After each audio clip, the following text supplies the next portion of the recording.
Close call. A moment of danger when life can hang in the balance. I was preparing myself for the worst to happen. A split second where the outcome could go either way. We had barely any time to react. The difference between disaster and survival. One of the group noticed an arm poking up through the snow. These are people who've been there and lived to tell the tale. He was going in and out of consciousness. It's a day they'll never forget. The day they had a close call.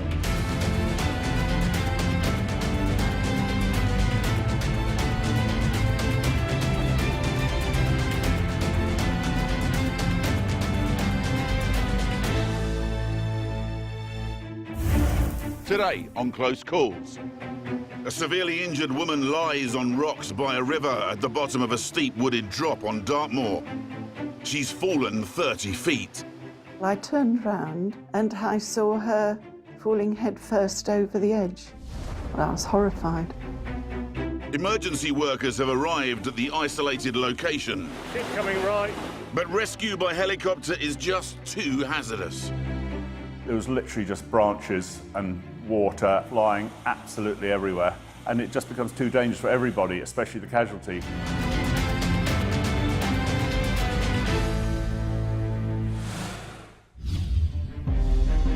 Dartmoor, Devon. A Coast Guard helicopter can't reach a severely injured hiker who's fallen onto rocks below the tree canopy. Mountain rescue workers must come up with a plan to move her higher up the moor. Her condition is deteriorating fast. A 10-strong team get to work with pulleys and ropes. When you've got multiple injuries like Anne had, time is a factor. You can't mess around. You don't know what's happening internally. You've got to get moving.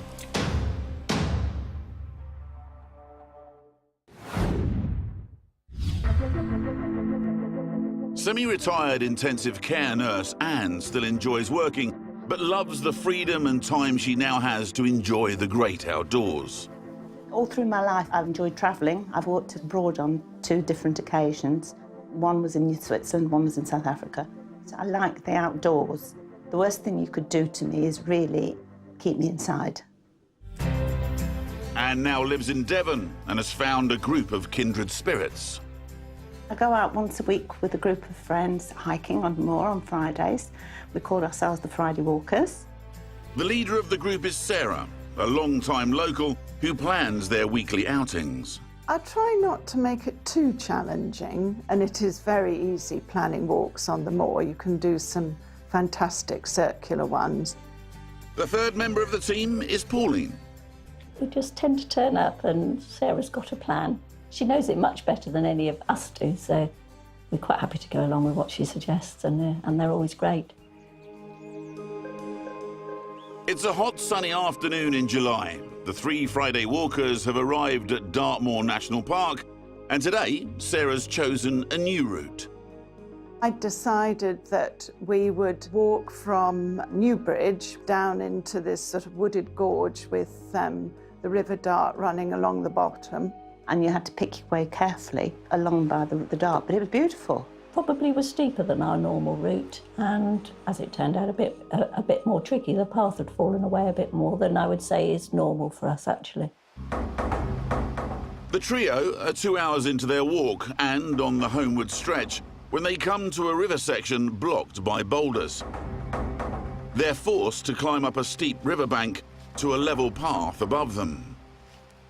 The path was quite narrow, and obviously because we'd just gone up, there was a drop down beneath it. I was in the front, Sarah was behind, and Anne was behind us again. I remember thinking, ooh, that's a big drop. I hadn't expected that. Neither had Anne. I don't know what happened, but I suddenly found myself falling. Sarah and Pauline hear a scream behind them. I turned round and I saw her falling headfirst over the edge. I ran back and I couldn't see Anne anywhere. Well, I was horrified.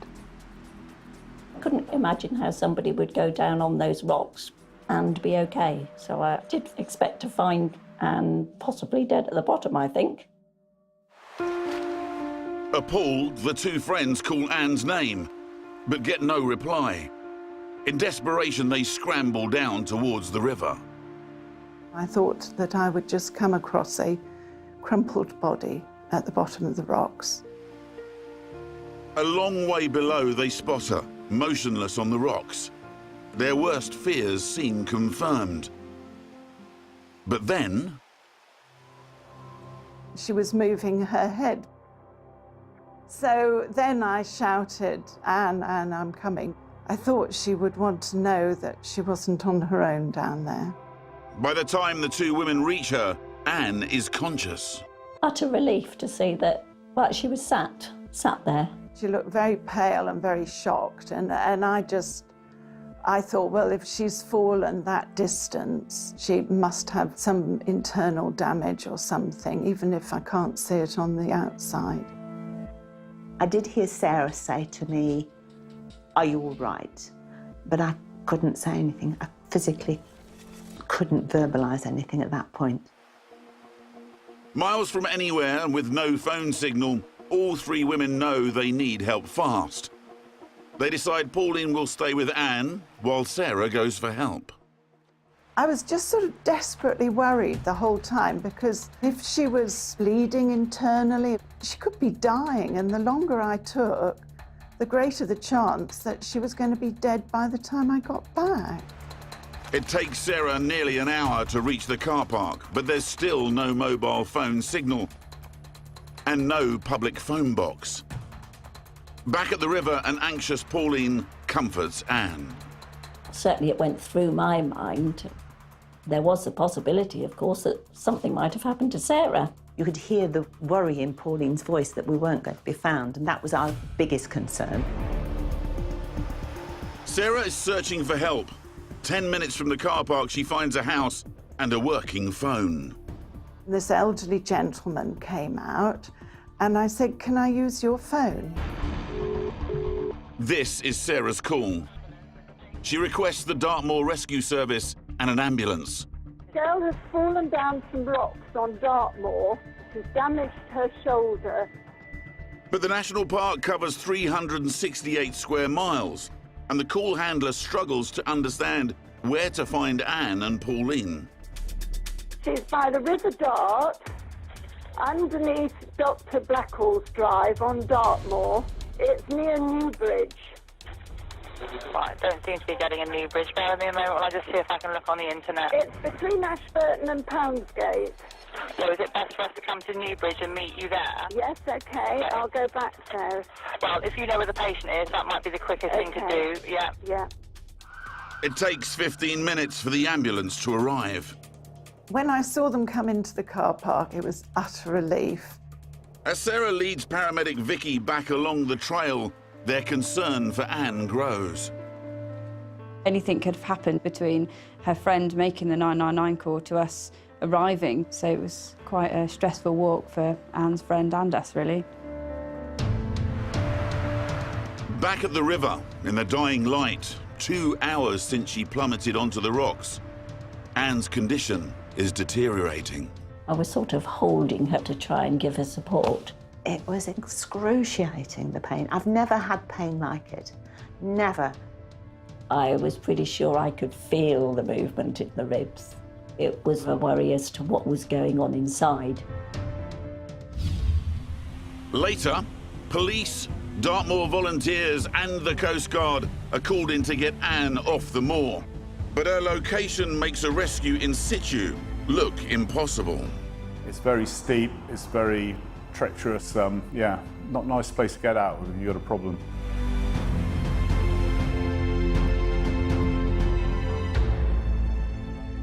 Next, great work from a mountain rescue team and the Coast Guard.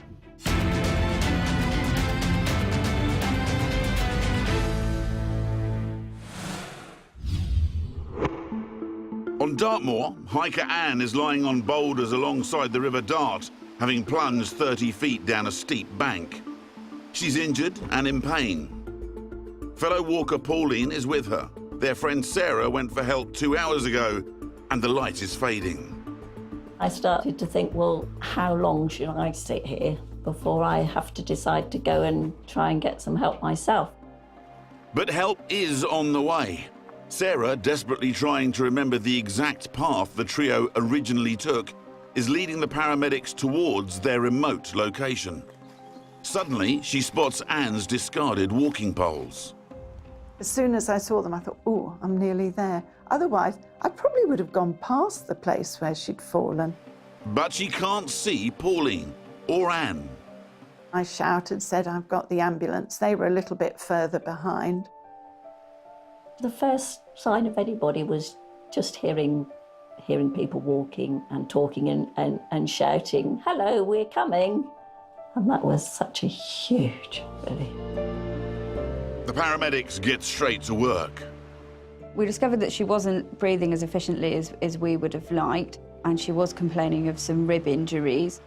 All I'd remember saying is, I've got a lot of pain around my chest or my ribs, and please can you give me something for pain? She didn't appear to have any other injuries at that time, so we treated her with pain relief with morphine. But after such a bad fall, Vicky is aware Anne may have other internal injuries. It's obvious to all she can't walk off the moor or be carried across the rough terrain to the ambulance. But the original call has been passed on. Police officers and the Dartmoor rescue team are next on the scene. Hill Party leader Alec knows the area well. It's a fabulous, fabulous river, but it's completely inaccessible. We've had fatalities up there. It's very steep, it's very treacherous, it's sort of mossy granite rocks, trees. It's, yeah, not a nice place to get out if you've got a problem. And they have got a problem. One of the rescue team films as they consider their options. Anne is trapped at the foot of a steep wooded slope with the river on the other side. When you've got multiple injuries like Anne had, time is a factor, you can't mess around. You know, you don't know what's happening internally. You've got to get moving. Alec and his colleagues radio for a Coast Guard helicopter, but its crew struggle to find them under the dense tree canopy. Keep coming right, and you need to come back about 300 yards. And you'll see Burton jackets waving at you from the river. You're just coming into visual. Visual now, hold in the trees, we're waving. The chopper team spot them. Okay, we are now visual. If you can keep common for now, then we'll come up with an idea. Roger that. They got us, they're happy. But they still need to work out how to get Anne safely off the moor. Pauline and Sarah are helped clear of the area. Unless you need anything from us. The less people there are here, the better. If you're happy, we'll get a couple of our guys to help you. Meanwhile, the helicopter hovers just above the trees. Stirred up by the rotors, branches and leaves fly around like shrapnel as a winchman is slowly lowered down through a small gap. He struggles getting caught in the trees before eventually making his way safely across the river. I was frightened when the helicopter blades were whipping up all these branches. The dense summer foliage means it's impossible to winch Anne on a stretcher up from their position. But Alec has a plan. And I said, look, get the helicopter to go away, come back in an hour, and we'll have her above the tree line, where it will then be safe for her and us to winch out from. It takes the Dartmoor rescue team 45 minutes to rig up a pulley system to take Anne to higher, clearer ground. A team of 10 pull and carry her on a stretcher to a safe area of deep bracken where the helicopter can make an approach. The dramatic rescue is captured on camera as the helicopter whips up the bracken and the rescue team use their bodies to shield Anne. The winchman guides the chopper in, then battles to grasp the line and attach himself and the stretcher before signalling he's ready. We held the rope to help stabilise the stretcher, and she was winched up. As Anne is lifted into the air, the downdraft puts the stretcher into a spin. Eventually, the stretcher stabilises, and she's on her way to Derriford Hospital in Plymouth, where a trauma team is standing by. I had 8 fractured ribs, including what's called a flail segment, which is an unstable segment, a multi-rib fractures, and a fractured scapula, which is a fractured shoulder blade, and possible torn bit of my liver. Anne is in intensive care for 3 days before she's moved to the chest ward. I had to have my ribs plated. If I hadn't had them plated, I think I would have had more problems with breathing, and I would have ended up on a ventilator. Her first visitors, after her family, are the Friday walkers. There she was, sitting up in bed. She looked as perky as usual, and I think I called her an imposter, actually, because it didn't look like there was anything wrong with her at all. I was thinking of us going to Saddleton. A week later, Anne is allowed home, but it takes 9 months to recover and return to work as an intensive care nurse. Her rescuers know she is fortunate to be able to do so. Anne fell at basically the equivalent for a 2-storey building onto hard rock. She didn't hit her head. She got away with it. She's a lucky, lucky lady. People like the paramedics, the helicopter service, the Coast Guard, and Dartmoor Rescue, they put themselves in danger in order to rescue people, and that's got to have my admiration. And lots of big hugs, lots of big hugs there. The Friday walkers are now back out on the moors. Anne feels she also owes a huge debt of thanks to her friends. Friends mean a lot to me anyway, but they're very special. It's made a bit of a different bond, actually. And Pauline and I are much closer, I think, than we ever... I mean, it's a shared experience, isn't it? You don't forget that. I think I'm a little bit more, and they are a little bit more apprehensive. Obviously, we did make a particular effort to choose less exposed, if you like, walks. But we get out there and we have a good time and enjoying it.